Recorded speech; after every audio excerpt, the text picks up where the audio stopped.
Ada-ada saja cara orang untuk menjual tanah miliknya. Beberapa waktu lalu, netizen plus 62 sempat dihebohkan dengan informasi seseorang yang menjual tanahnya berikut dengan seorang janda kembang. Setelah nama Dewa Rosalia Indah berusia 26 tahun diposting siap diperistri di akun grup jual tanah dan rumah di Kudus pada Selasa 21 Juli 2020, seorang pria mengaku siap beli tanah tanpa menawar dan menikahi janda kembang. Janda kembang siap nikah menjadi perbincangan publik di Jawa Tengah. Banyak orang yang iseng hingga serius ingin membeli tanah sekaligus menikahi sang janda tersebut. Setelah nama Dewi Rosalia Indah, 26 tahun, diposting siap diperistri di akun grup jual tanah dan rumah Kudus pada hari Selasa 21 Juli 2020, kini menjadi perhatian.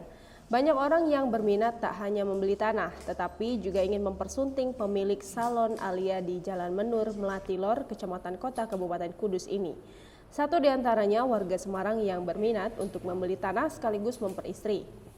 Namun Dewi menolak karena belum mengenal dan belum ada penjajakan sebelumnya, sehingga ia menolaknya.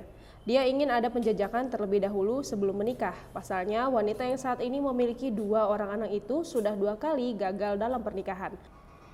Dua pria tersebut berminat untuk memperistri dan membawa Dewi ke luar negeri karena bekerja di sana.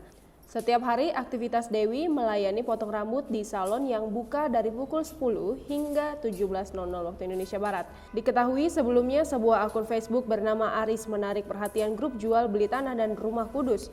Pasalnya Aris tidak hanya memposting tanah dijual seluas 72 meter persegi di perumahan Gria Taman Bahagia, Gondong Manis, Kudus.